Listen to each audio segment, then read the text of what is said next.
غور سے سنیں. جب تک شوہر زندہ رہتا ہے نا تو اتنا ذلیل کر دیتی ہیں اسے کہ بیچارہ مرنے پہ مجبور ہو جاتا ہے. اور بیوی پوری زندگی پھوٹے منہ سے یہ نہیں کہتی میری غلطی ہو گئی ہو تو معاف کر دو. جیسی مر گیا اب نوچ لے گی معاف کر دو معاف کر دو. اب کپڑوں کو لپٹنے سے کیا فائدہ؟ اب کپڑے کو نپٹنے سے کیا فائدہ؟ میری قوم کی بیٹیوں ذرا کان کھول کے سنو.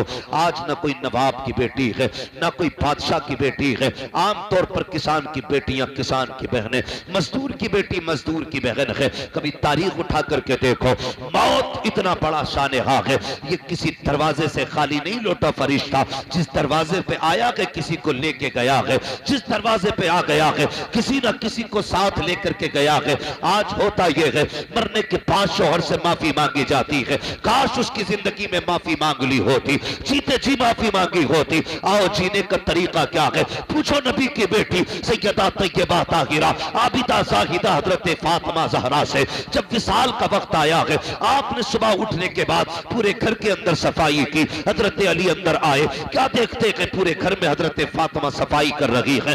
دیکھ کے مسکرا دیتے ہیں، لگتا کہ خاتون جنت کی طبیعت درست ہو گئی ہے. حضرت فاطمہ زہرا نے کہا تھا اے علی میں نے سارے کپڑے دھل دیے ہیں، آپ کے سر پہ جو عمامہ ہے یہ باقی رہ گیا ہے یہ بھی دے دیجئے گا. حضرت علی نے وہ بھی اتار دیا. اس کے بعد شہزادوں کو غسل دیا. دینے کے بعد جب سرما لگایا، بالوں میں تیل ڈالا، رونا شروع کر دیا بیٹوں کو دیکھ کر کے. حضرت مولا کائنات نے کہا تھا فاطمہ خیر تو ہے، آج سے پہلے بھی بیٹے نہلائے ہیں لیکن کبھی آنسو نہیں بہائے. آج سے پہلے بھی بیٹوں کو دولہا بنایا ہے لیکن کبھی آنکھ میں آنسو نہیں آئے. خاتون جنت بتا تو سکی آج رونے کی وجہ کیا ہے؟ خاتون جنت کہتی ہے اے علی آج تہجد پڑھنے کے بعد میں فجر کے انتظار میں مصلی پہ بیٹھی تھی، میری آنکھ لگی خواب میں میرے مصطفیٰ تشریف لائے تھے. آنے کے بعد کہا تھا اے میری فاطمہ تو نے 6 مہینے میری جدائی میں گزارے گئے، فاطمہ وقت آ گیا ہے اب تو مجھ سے ملاقات کرنے والی ہے. کہا علی بابا آئے تھے اور کہہ کے گئے تھے اے فاطمہ تجھے سحری علی کے دسترخوان پہ کھانا ہے اور افطار محمد کے دسترخوان پہ کرنا ہے. کہا علی بابا آئے تھے مجھے دنیا سے جانا ہے، میرا وقت آ گیا ہے. حضرت علی کی آنکھ میں آنسو آ گئے. ماں نے بیٹوں کو تیار کیا، کہا جاؤ نانا کے مزار پہ سلام کر کے آؤ. جب شہزادے نکل جاتے ہیں اب سن میری بیٹی قوم کی شہزادی ہو، اب سینے پہ ہاتھ رکھ کے میری بات سننا. خاتون جنت کون ہے جن کے بارے میں میرے نبی نے کہا تھا میری بیٹی وہ ہے جس کو رب نے جنتی عورتوں کا سردار بنایا ہے. یہ وہ خاتون جنت ہے جن کے بارے میں نبی نے کہا تھا فاطمہ میرے جگر کا ٹکڑا ہے. یہ وہ خاتون جنت ہے اللہ اکبر جن کے لیے جنت سے جبریل جوڑے لے کے آتے رہے ہیں. یہ وہ خاتون جنت ہے جن کے دسترخوان پہ جنت کا کھانا ملتا رہا ہے. اللہ اکبر. حضرت سیدہ فاطمہ نے کہا تھا علی آج کچھ مانگنا چاہتی ہوں. وہ فاطمہ جس نے پوری زندگی شوہر سے کچھ نہیں مانگا آج کہتی ہیں کچھ مانگنا چاہتی ہوں. علی بھی خوشی سے مچل جاتے ہیں فاطمہ مانگو تو سکی. کبھی کچھ مانگا ہی نہیں. ایک دن سیب ایک دن انار مانگا تھا، وہ بھی کسی سائل پہ چلا گیا تھا. مانگو نا آمینہ مانگو نا فاطمہ کیا مانگنا چاہتی ہو. تو سنے میری بیٹیوں حضرت فاطمہ نے حضرت علی کا ہاتھ پکڑا، صحن سے اندر آئیں، بستر پہ بیٹھی اپنی جھولی پھیلائی. کہا علی ایک ہاتھ سے ذرا تم اس میرے دامن کو پکڑو. دوسرے ہاتھ اپنے ہاتھ میں خاتون جنت کا لیا. حضرت علی کا ہاتھ خاتون جنت نے اپنے ہاتھ میں لیا. کہا علی آج جو مانگوں گی دیا جائے گا، مانگ فاطمہ کیا چاہیے. خاتون جنت نے کہا تھا سنیں ذرا غور سے، کہا تھا علی مجھ سے کوئی غلطی ہو گئی ہو تو معاف کر دیا جائے. اتنا سننا تھا چیخ نکل گئی حیدر کرار کی. شیر خدا پھوٹ پھوٹ کے رونے لگ گئے. فاطمہ کیا بات کہہ رہی ہو. کہا علی پوری زندگی اتنی آپ کے ساتھ گزاری ہے، آج تک آپ نے اتنے کاموں کا حکم دیا مجھے یاد تو نہیں، لیکن ہو سکتا ہے کبھی آپ نے مجھ کو کھانے کا حکم دیا ہو، میں نے دیر کر دی ہو، کپڑے دھونے کا آرڈر دیا ہو، مجھ سے تاخیر ہو گئی ہو، کسی کام کا حکم دیا ہو، مجھے دیر ہو گئی ہو. اے علی جانے انجانے میں کوئی تکلیف پہنچی ہو تو معاف کر دیا جائے. حضرت علی کی آنکھ میں آنسو. کہنے لگے شہزادی سرور کونین ہو، اے فاطمہ تم نبیوں کے سردار کی بیٹی ہو، اے فاطمہ تمہیں تو شہزادی کی طرح رکھنا چاہیے تھا، پوری زندگی میرے گھر کے اندر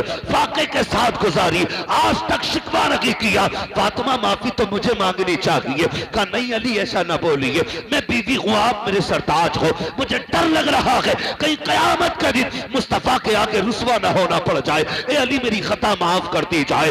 اللہ اکبر، وہ نبیوں کی سید الانبیاء کی بیٹی ہو کر کے حضرت علی سے جیتے جی معافی مانگ رہی ہے۔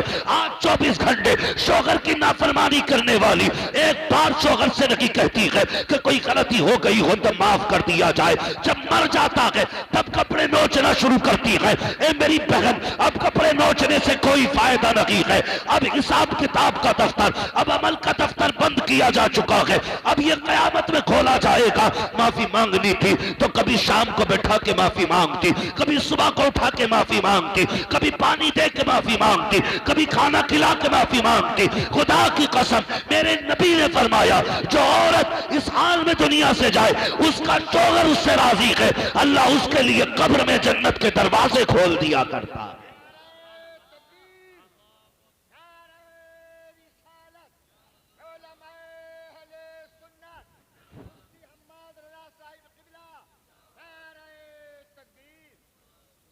ہم تو معافی بھی تب مانگ رہے ہیں نا جب کام ختم ہو گیا۔ بھائی جیتے جی معافی مانگو، کسی کا دل دکھ گیا ہے نا اپنی زندگی میں رفع دفع کر لو، بڑا مسئلہ ہے، بڑا مسئلہ ہے۔ اگر سمجھ میں آ جائے نا حقوق کیا چیز ہے۔ یاد ہے نا تاریخ، میرے نبی نے جب آخری خطبہ ارشاد فرمایا تھا جمعے کے دن میں، اور آقا کریم نے فرمایا تھا نا، ایک دن فرمایا تھا بلال سارے لوگوں کو خبر کر دو کہ میں نے بلایا ہے۔ جب مدینے میں یہ آواز گونجی حضور بلا رہے، ایک ایک بچہ نکل کے آ گیا تھا، ایک ایک بچہ، اور پھر حضور نے کہا تھا بتاؤ میں نے خدا کا پیغام تم تک پہنچایا کہ نہیں؟ سب نے کہا تھا بے شک۔ اس کے بعد آقا کریم کے جو جملے تھے جن کا مفہوم یہ ہے، میرے نبی نے فرمایا تھا لوگوں میں اپنے رب سے اس حال میں ملاقات کرنا چاہتا ہوں کہ مجھ پہ کسی کا ذرہ برابر بھی حق نہ ہو۔ کس نے کہا تھا؟ نبیوں کے امام نے کھڑے ہو کے کہا تھا جس کا مجھ پہ حق ہے وہ لے لے۔ سناٹا تھا، ایک بندے نے کھڑے ہو کے کہہ دیا تھا یا رسول اللہ میرا حق ہے۔ میرے نبی نے فرمایا کیا؟ کہ حضور ایک بار آپ صفے سیدھی فرما رہے تھے، آپ کے ہاتھ میں درہ تھا، کوڑا تھا، وہ میرے لگ گیا تھا، مجھے اس کا بدلہ چاہیے۔ سوچے تو صحیح، میرے حضور یہ نظام قائم کر رہے ہیں زمین پہ، یہ نظام قائم کر رہے ہیں کہ مجھ پہ کسی کا حق ہو تو لے لیا جائے، مجھ پہ کسی کا حق ہو تو لے لیا جائے، اور یہ نظام قائم کیا میرے نبی نے۔ کھڑے ہو گئے یا رسول اللہ میرا حق ہے۔ اتنی بات کہی نا تو حضور نے فرمایا کیا حق ہے؟ کہ آپ کا کوڑا میری کمر پہ لگا تھا۔ تو نبی نے فرمایا اپنا بدلہ لے لو۔ کہنے لگے وہی کوڑا چاہیے جو اس دن لگا تھا۔ انصاف دیکھیے، انصاف دیکھیے۔ میرے نبی نے فرمایا سلمان جی یا رسول اللہ، کہا جاؤ میری بیٹی کے گھر چلے جاؤ، ان کے گھر پہ وہ کوڑا رکھا ہوا ہے، لے کے آؤ۔ حضور کو بخار اتنا تیز تھا کہ ہاتھ چہرے پہ نہیں رکھا جاتا تھا۔ یہ ان دنوں کی بات نہیں کر رہا ہوں جن دنوں میں حضور صحت مند تھے، اس دن کی بات کر رہا ہوں جب حضور کی وفات کا وقت آیا تھا۔ اتنی تیز بخار تھا، ہاتھ متھے پہ نہیں رکھا جاتا تھا۔ ہاں حضور نے فرمایا لے اپنا بدلہ۔ وہ جب سلمان فارسی خاتون جنت کی چوکھٹ پہ گئے، کون ہے؟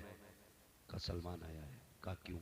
کہا وہ جو کوڑا آپ کے پاس ہے حضور کا وہ دے دیا جائے۔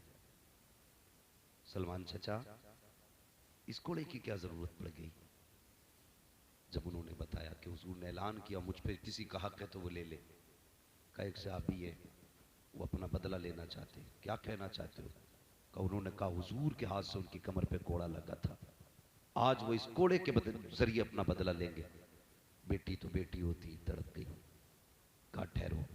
اندر گئی، شہزادے چٹائی پہ سو رہے تھے، اٹھایا، کوڑا ہاتھ میں لیا، لینے کے بعد فرمایا جاؤ شہزادو تم سو رہے ہو، کسی نے نانا سے کوڑے کا بدلہ مانگ لیا ہے، تمہیں پتا ہے نا میرے بابا کی طبیعت خراب ہے، کوئی بھی قیمت دینی پڑے شہزادو، قیمت ادا کر دینا، ایک کوڑا میرے بابا کے بدن پہ نہیں لگنا چاہیے۔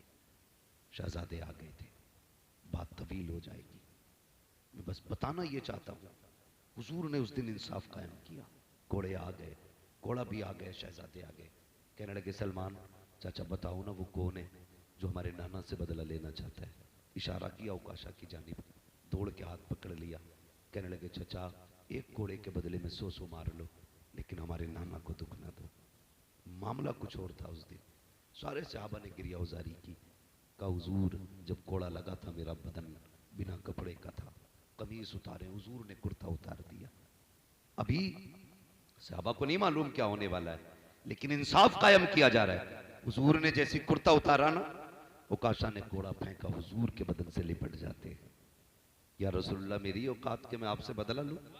میں نے تو سنا تھا جو آپ کے بدن سے لگ جائے گا وہ جنتی ہو جائے گا، جو آپ کے بدن سے لگ جائے گا وہ جنتی ہو جائے گا۔ پھر میرے نبی نے کہا جسے جنتی کا چہرہ دیکھنا ہو وہ میرے اوکاشا کا چہرہ دیکھے۔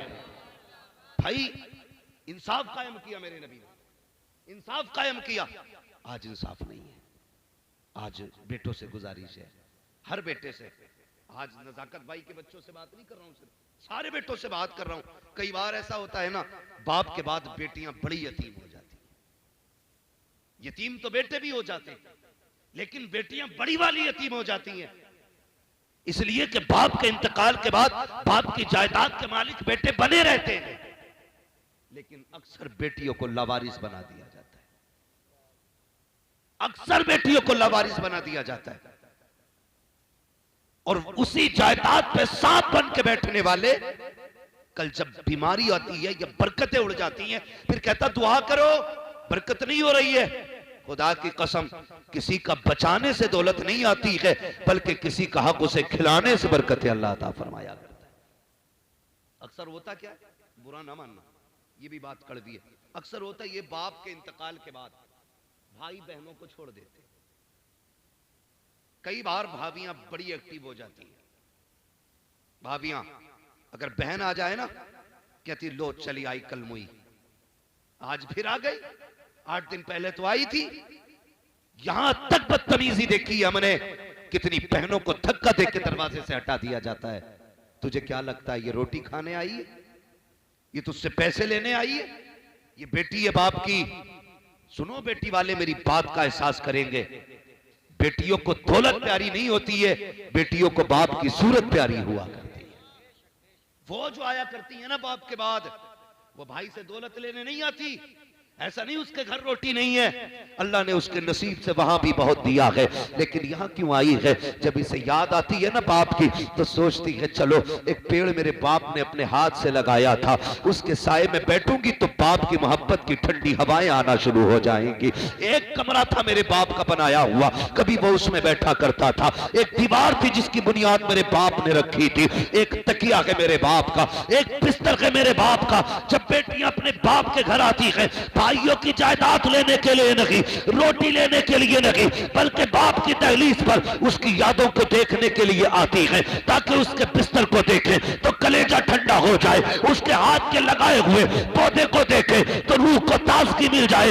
اس لیے بیٹی آیا کرتی ہے، اے میری بہن میری قوم کی شہزادی ہو، اگر کسی گھر کی بہو بنو تو کسی بیٹے کو بہن سے جدا نہ کرنا، بھائی کو بہن سے علیحدہ نہ کرنا۔ اگر یہ چاہتی ہو تمہیں دنیا میں بھی سکون بنے آخرت میں بھی سکون ملے، اگر نندے آیا کرے چہرہ نہ بگاڑا کرو، ان کے آگے سے دسترخوان نہ ہٹایا کرو بلکہ انہیں دیکھ کے مسکرا دیا کرو۔ اور بھائیوں سے کہوں گا باپ کا انتقال ہو گیا ہے، بہن کو 1 مہینہ ہو گیا ہے، لگا گاڑی میں چاوی، اڑ کے چلا جا بہن کے دروازے پہ، اس سے جا کے کہہ دے 1 مہینہ ہو گیا تجھے نہیں دیکھا، بڑی یاد آ رہی تھی، خدا کی قسم بہن رونا شروع کر دے گی، وہ کہے گی آج تیرے لہجے میں مجھے باپ کا لہجہ نظر آ رہا ہے، تیرے پیار میں آج باپ کا پیار نظر آ رہا ہے، اس لیے کہ جب 8 دن میں نہیں آتی تھی میرا باپ تو لاٹھی کے سہارے چل کے میری چوکھٹ تک آتا تھا اور کہتا تھا بیٹی 8 دن ہو گئے تجھے نہیں دیکھا تو دل نہیں لگ رہا تھا۔ اور یار جب باپ چلے جایا کریں بیٹیوں کی دروازوں پہ جایا کرو، بہنوں کے گھر پہ چلے جایا کرو، اگر وقت آیا کرے ان کو بلایا کرو، اگر یہ خود چل کے آیا کرے تو تجھے پتا چل جائے میری بہن آنے والی ہے تو دروازے سے 10 قدم آگے نکل کے آ جا، بہن کو آتا دے، ہاتھ پھیلا دے، مسکرا کے استقبال کر، ایسے مسکرا دے جیسے باپ مسکراتا تھا۔ خدا کی قسم جب بیٹی تیرے چہرے کو دیکھے گی تیرے چہرے کے اندر اسے بھائی کا چہرہ بھی دکھائی دے جائے گا، باپ کا چہرہ بھی دکھائی دے۔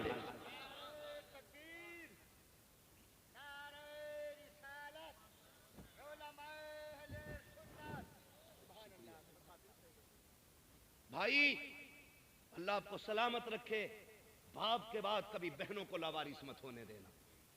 اور سنو وظیفہ میں بتا کے جا رہا ہوں، جب گھر میں برکت نہ ہو، بہن ہو بیٹی ہو، بیٹھا کبھی آگے اور بیٹھا کے ہاتھ اٹھا کہ مالک اس بیٹی کے صدقے میں رزق کے دروازے کھول دے۔ تیرے ہاتھ اٹھیں گے، میرا ایمان کہتا ہے اگر تو نے سچے دل سے بیٹی کی خیرات مانگ لی، ہاتھ نیچے آنے سے پہلے اللہ عرشوں سے تیرے رزق کا انتظام فرما دے۔ لیکن یہ ہماری ناکامی ہے، قسمت۔ کیا کہیں ہم اپنے آپ کو، ہم باپ کے انتقال کے بعد ایسے ہو جاتے ہیں جیسے اب ہمارا کسی سے کوئی رشتہ ہی نہیں ہے، تعلق نہیں ہے۔ ہم بیٹی والے لوگ ہیں، جن جن کے گھر میں بیٹی ہیں خدا کی قسم جانتے ہیں اللہ نے بیٹے بھی دیے بیٹیاں بھی دی ہیں، لیکن جتنا پیار بیٹی کرتی ہے اتنے بیٹا نہیں کیا کرتے۔ ہاں ہمارا رات دن کا سفر کر کے گھر آنا ہے، بیٹا دوڑ کے نہیں آتا، بیٹی پہلے دوڑ کے دروازے کے باہر آ جاتی ہے۔ کیوں؟ اللہ نے بیٹی کے اندر پیار رکھا ہے۔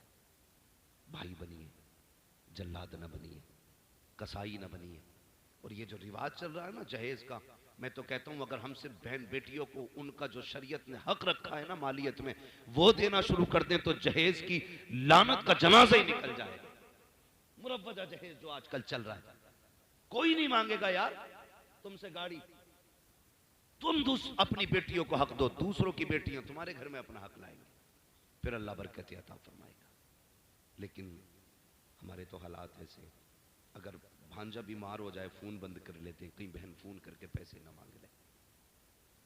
بہنوئی بیمار ہو جائے تو ہم تو کہہ دیتے ہیں بیٹے سے کہہ دے ہم گھر پہ نہیں ہیں۔ کیوں؟ ایسے زندگی گزرے گی؟ یہ اسلامی درس ہے؟ نہیں، دروازے پہ بہن آ کے کھڑی ہو جائے نا تو پھر دروازے کھول دیا کرو، کبھی پھر مالک نہ بنا کرو، 2 منٹ کے لیے کہہ دیا کر بہن کل بھی تو مالک تھی آج بھی تو مالک، کیا چلا جائے گا؟ اتنی غیرت بہن کو بھی آتی ہے، تیری بیوی کا زیور اتار کے نہیں لے جائے گی، تیری کٹیاں خالی نہیں کر لے گی، تیرا بینک اکاؤنٹ خالی نہیں کر دے گی، تجھے 2 جملے کہنے کل بھی تو مالک تھی آج بھی تو مالک ہے۔ خدا کی قسم ادھر بغل مسکرائے گی، گنبد خضرا میں مدینے والا مصطفیٰ مسکرانے لگا۔ ہمیں تو اس کی رحمت ہی لوٹنا نہیں آیا، ہم نے تو ستم کیا، بہنوں پر ستایا۔ رشتے نبھانے کی عادت ڈالو۔ میرا کریم نبی آیا نا، اس نے رشتوں پہ بڑا زور دیا اور ایسے رشتے نبھا کے دکھائے کہ کوئی نبھا نہیں سکتا ہے، کوئی نہیں نبھا سکتا ہے۔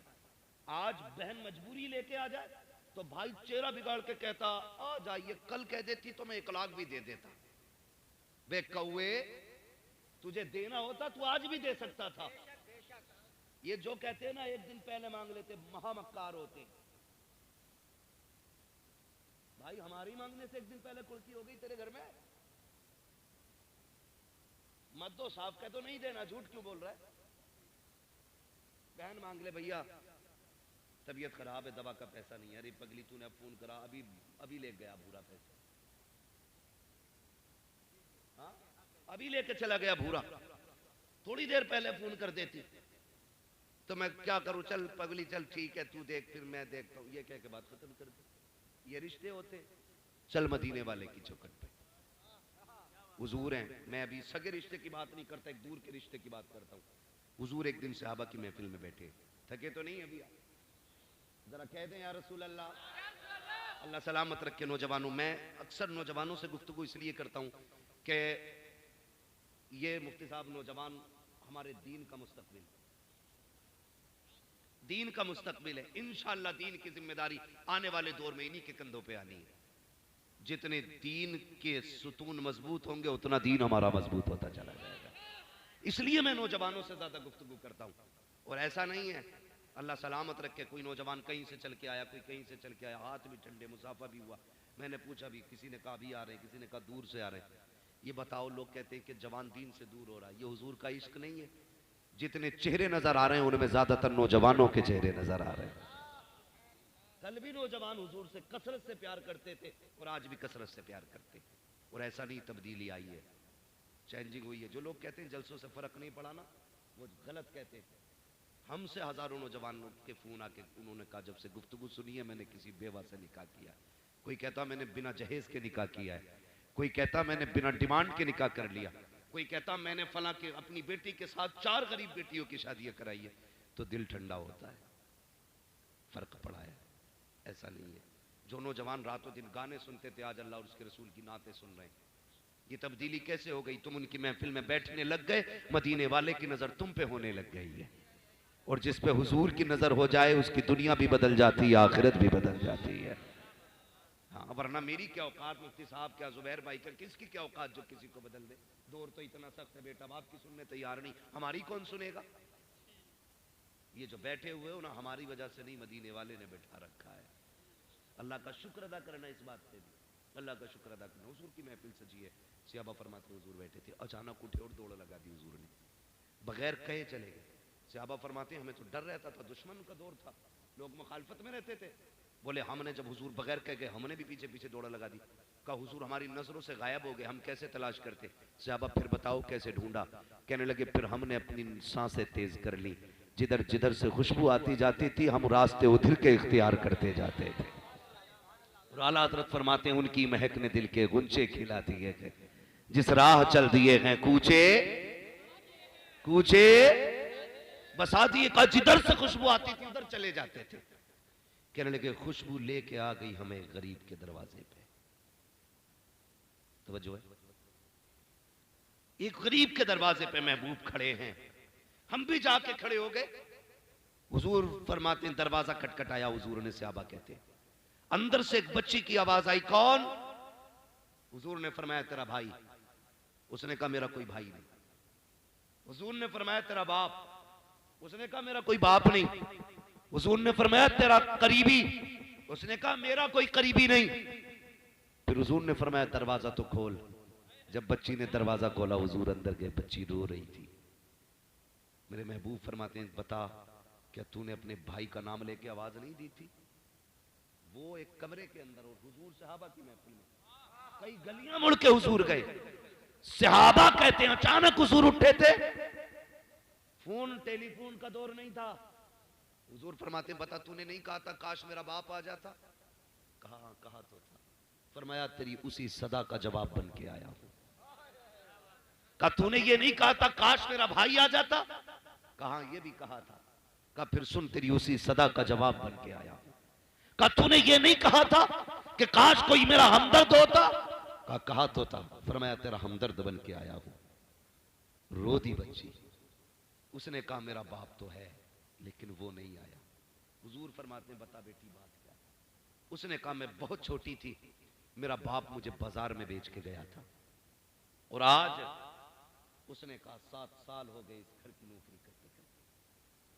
کہا اتنا ستم میرے اوپر ہوتا ہے کہ کام پورا نہ ہو تب بھی مارا جاتا ہے، اگر بیماری میں لیٹ جاؤں تب بھی مارا جاتا ہے۔ اے آنے والے مسیحا بات یہ ہے اتنی ستائی گئی ہوں کہ دکھ برداشت نہیں کر پائی۔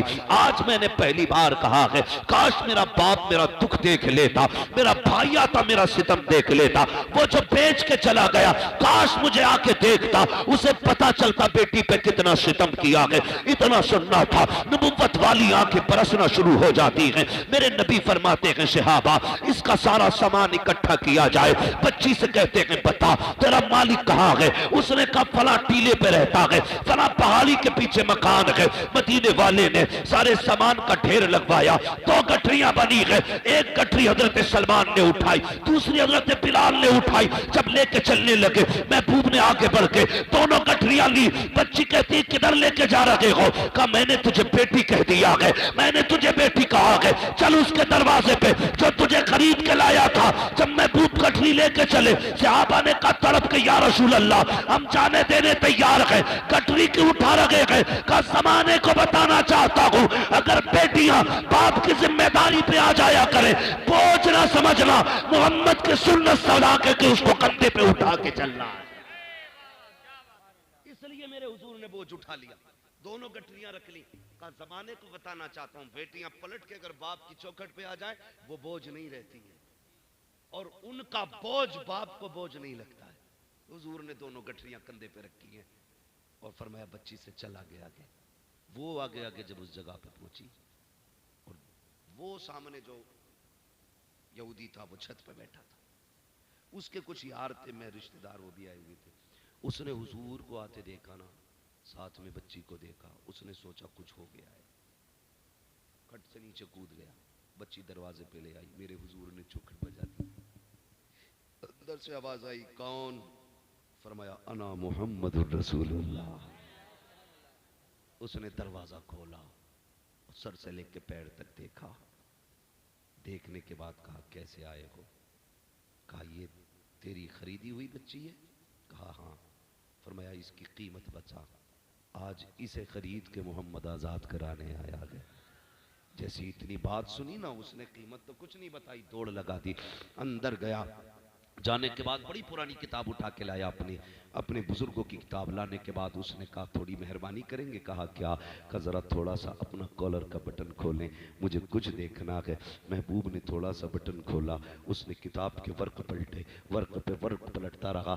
اس نے پھر پوچھا کہاں کے رہنے والے ہو؟ کہا مکے کے۔ کہا باپ کا نام کیا ہے؟ کہا عبداللہ۔ خاندان کا نام کیا ہے؟ کہا قریش۔ اس نے جب اتنا سنا دوڑ کے گیا، اپنے رشتہ داروں کے ہاتھ پکڑے باہر لایا، کہا کتاب تم پڑھو، وضاحت میں کر رہا ہوں۔ پورے رشتہ دار کھڑے ہیں، کہا ہماری کتاب بتا رہی ہے جو آخری پیغمبر ہوگا خاندان قریش سے ہوگا، عبداللہ کا لخت جگر ہوگا، آمنہ کا راز دلارا ہوگا۔ کہا ہماری کتاب بتا رہی ہے انسانیت کا ایسا سبق دے گا کہ وہ ایک بچی کو آزاد کرانے کے لیے اس کا بوجھ اپنے کندھے پہ لے کے آئے گا۔ کہا دیکھو تو صحیح، ایک ایک لائن سے ایک ایک عادت بھی لاؤ، آنکھیں بھی ویسی ہیں جو کتاب نے کہا ہے، چہرہ بھی ویسا ہے جو کتاب کہہ رہی ہے، یہ دیکھو کندھے پہ گٹری بھی ہے، یہ دیکھو بچی بھی ہے۔ میرے نبی فرماتے ہیں تاخیر نہ کر، قیمت بتا۔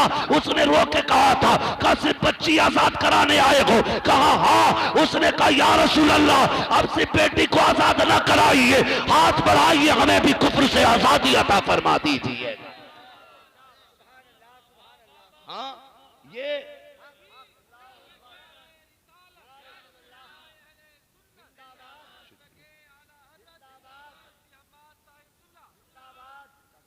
خدا کی قسم، یہ میرے نبی نے نا بیٹیوں کے حقوق سکھائے، بیٹیوں سے پیار کرنا سکھایا۔ اللہ آپ کو سلامت رکھے۔ باپ کا انتقال ہو جائے نا تو بیٹی کو ستانا نہیں ہے، بہنوں کو بوجھ نہیں سمجھنا ہے، خدا کی رحمت سمجھ کے ان کا ساتھ دینا ہے، کھڑے ہو جانا۔ آج تم ان کے ساتھ کھڑے ہو جاؤ، مصیبت میں پھنسو گے، خدا کی رحمتیں تمہارے ساتھ کھڑی ہوگی۔ نوجوانوں اخلاق سب سے بلند کیجیے گا، اخلاقی معیار ہمارا جب اعلیٰ ہوگا نا تو ہمارا معاشرہ خوبصورت نظر آئے گا، بہت خوبصورت نظر آئے گا۔ میرے مصطفیٰ کی دی ہوئی ایک تعلیم پہ عمل کرنے کی کوشش کریں، رشتہ داروں سے پیار بانٹیں، محبتیں بانٹیں، خاص کر کے قریبی رشتہ داروں کو۔ مسئلہ کیا ہوتا ہے نا، بندہ سب کو نوازتا رہتا ہے لیکن پڑوس میں رہنے والے یتیم بھتیجے بھتیجی نظر نہیں آتے۔ دنیا کو بانٹ دے گا پیسہ، اپنے سگوں کو دینے کے لیے بندہ تیار نہیں ہوتا ہے۔ خدا را آپ کو اللہ توفیق دینا، اپنے بچوں کے لیے 1000 کا سامان خرید رہے، 500 روپے کا سامان یتیموں کے لیے بھی لگا دیں۔ یہ سوچ لیا کرو یار کسی یتیم کو دیکھ کے کہ اس کی جگہ پہ میرے بچے بھی تو ہو سکتے تھے، اس کے باپ کی جگہ میں بھی تو قبر میں ہو سکتا تھا نا۔ یہ سوچ کر کے یتیموں کے سر پہ ہاتھ رکھ دیا کرو، فرمایا گیا کہ جو شفقت سے یتیم کے سر پہ ہاتھ رکھتا ہے تو جتنے بال اس کے ہاتھ کے نیچے آ جاتے ہیں اللہ اتنی نیکیاں عطا فرما دیا کرتا ہے۔ وہ تو نہایت سستا سودا بیچ رہے ہیں جنت کا، ہم مفلس کا مول چکائیں اپنا ہاتھ ہی خالی ہے۔ یہ فری کی جنتیں خرید لیں، سستی جنتیں خرید لیں۔ سب سے زیادہ خوش نصیب وہ ہوتا ہے کہ جس کی کفالت میں کوئی یتیم، کوئی لاوارث ہوا کرتا ہے، سب سے زیادہ خوش نصیب ہوتا ہے۔ اور کیجئے گا یہ کام، غور کیجئے گا، یتیموں سے پیار کریں، غریبوں سے محبت کریں، رشتوں کو نبھا کے چلیں۔ جانا ہے تو جیتے جی جن کا دل دکھایا ان سے معافی مانگ لیں۔ اپنی زندگی میں لوگوں سے جیتے جی معافی مانگ جائیں۔ بہنوں سے گزارش کروں گا اپنے شوہروں سے اپنی انہی کی زندگی میں معافی مانگ لینا۔ مرنے کے بعد انہیں نوچنے سے نتیجہ کچھ نہیں ہونے والا۔ اگر اللہ اسے موقع دے دے اٹھ کے تھپڑ اور مار دے گا وہ، کہ اب مرنے کے بعد تو چین سے لیٹا نہیں دے۔ تو تھوڑا سا اس بات کا خیال کرنا ہے۔ اپنے جتنے بھی آپ کو یہ احساس ہو کہ بھائی مجھ سے فلاں کا دل دکھ گیا ہے تو اس سے معافی مانگ لینی ہے۔ اللہ ہم سب کو مرنے سے پہلے توبہ کی توفیق نصیب فرمائے، نیکیاں کرنے کی توفیق عطا فرمائے۔ عالی جناب مرحوم نزاکت صاحب آج وہ ہمارے بیچ نہیں ہے، ایسے ہی کتنے لوگ دھیرے دھیرے ہمارے بیچ سے ختم ہوتے چلے جا رہے ہیں اور ختم ہو جائیں گے۔ ہمیں لگتا ہے اپنے جیتے جی ہم جائیں گے تو کوہرام ہوگا، ہم جائیں گے تو ہنگامہ ہوگا۔ کچھ نہیں، تیجے تک وہ ساری جگہیں بھر جایا کرتی ہیں۔ جو یار چھوڑ کے جاؤ گے وہ یار اور کسی کو یار بنا لیں گے، جو جائیداد چھوڑ کے جاؤ گے اسے بیٹے بانٹ لیں گے، جو بھی آپ چھوڑ کے جاؤ گے تمہارا کچھ نہیں رہنے کا ہے، سب دوسروں پہ چلا جانا ہے۔ تو یہ ضروری نہیں ہے کہ اس چیز کا انتظار کریں موت آئے گی تو دیکھا جائے گا۔